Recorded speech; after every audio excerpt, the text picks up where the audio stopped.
Canada का नया PM बना है मार्क कार्नी। घोषणा हो गई इसकी, क्योंकि कनाडा में क्या हुआ था पहले, जस्टिन ट्रूडो, तो एक ऐसी दोनों की स्थिति जस्टिन ट्रूडो के सामने आ गई थी कि उसको इस्तीफा ही देना पड़ा और नया प्रधानमंत्री बना मार्क।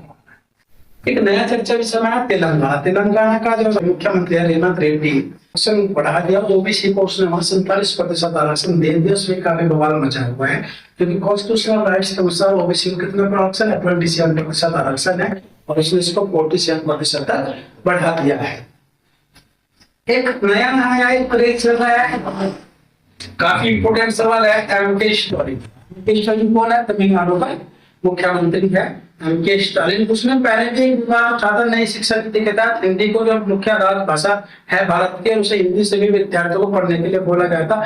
उसने हिंदी का भारी विरोध किया एमके स्टालिन ने। और दूसरा काम उसने क्या किया कि रुपये का जो चिन्ह था, इस चिन्ह को उसने बदल दिया। जो चिन्ह था भारतीय रुपये का, तमिलनाडु में रुपये का चिन्ह हो गया। तमिल भाषा में रुपये को ऐसे लिखा जाता है, तो उसने ये चिन्ह वहां की भाषा उसमें लगा दिया है। ठीक है, ये काफी विवादित चल रहा है। अगला सवाल, असम। असम अपने प्रोग्रेसिव मूव में बहुत आगे बढ़ रहा है। तो असम भारत का ऐसा पहला राज्य बनने जा रहा है जो अपना खुद का एक अपना उपग्रह लॉन्च करने जा रहा है।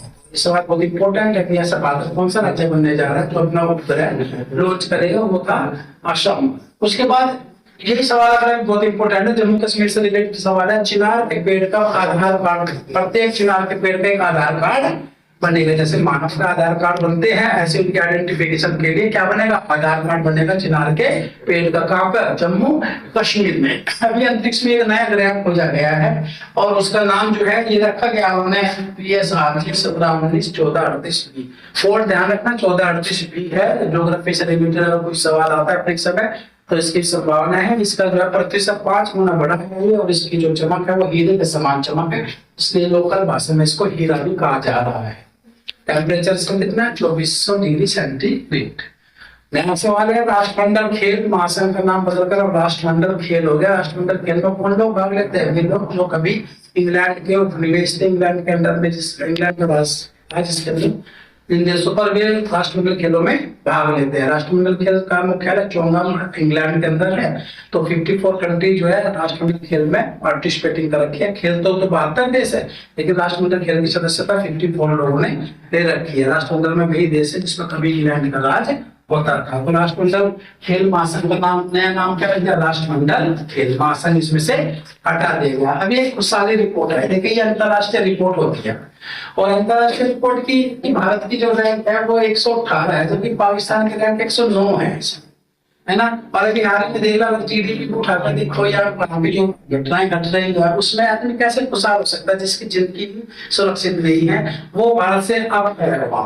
और भारत की रैंक कितनी? 118, लेकिन डाटा को हमें याद करना पड़ेगा। पहले रैंक पर जो है फिनलैंड है, दूसरे पर डेनमार्क है, तीसरे पर आइसलैंड है। भारत की 118वीं रैंक और सबसे लाभ है अफगानिस्तान में। अफगानिस्तान ठीक लग रहा है, ना कोई झगड़ा ना कुछ पिछाड़, वहाँ सब अपने कर देखा है। सुना है कि जब से वहाँ पे तालिबानों की सरकार आई है कोई झगड़ा हो रहा है वहाँ पे, झगड़ा तो करे तो पाकिस्तानी बॉर्डर पर तो ठहरा है, उनसे उनकी आपस में बची, लेकिन आंतरिक रूप से कोई कदम वहाँ पे हमने तो कोई सुना नहीं। अखबार में न्यूज़पेपर में सुना हम लोगों ने, लेकिन उसकी रैंक जो है उसकी रैंक 147 सबसे लास्ट में। सोमालिया जैसे देशों को भी उसने पिछड़ा रखा है, जो डाकुओं का देश कहा जाता था।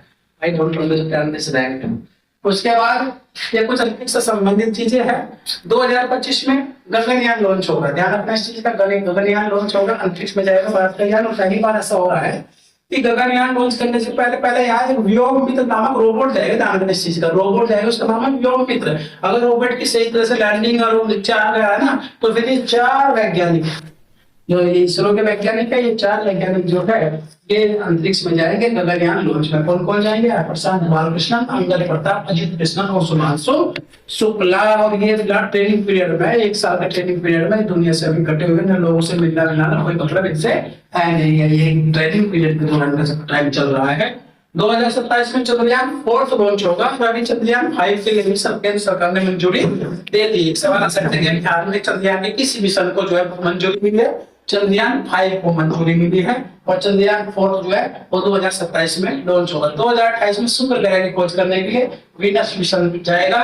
2035 में भारत अपना अंतरिक्ष स्टेशन खोलेगा। ऐसा करने वाला अगर ऐसा संभव हो सका तो वर्ल्ड का 4th कंट्री बन जाएगा इंडिया, जो कि अपना अंतरिक्ष स्टेशन जो है अंतरिक्ष में लगाएगा। और 2040 में भारत की योजना है कि भारत के जो है वैज्ञानिक या इसरो जो है खुद भारत स्वदेशी अपने यान से भारतीयों को ही चंद्रमा पर लैंडिंग कराएगा। ये मिशन है 2040। यूएन की एक संस्था है, उनका पढ़ा होगा, ये एक सर्वेक्षण जारी करती है। इसने एक सर्वेक्षण जारी किया, व्यापार सर्वेक्षण अगर जारी करते हैं तो अनकाउंटेड संस्था है, इस व्यापार से जारी करती है, व्यापार संबंधित। तो इसने कहा कि 2024 में जो व्यापार हुआ पूरी दुनिया में वो 33,000 अरब डॉलर का व्यापार हुआ है। और एक नई रिपोर्ट आई है कि 2024 में जो समुद्र जल स्तर है 0.23 बढ़ गया। अनुमान लगाया था 0.17 का, बढ़ा कितना है 0.23, और इसको धीमी तबाही कहा गया।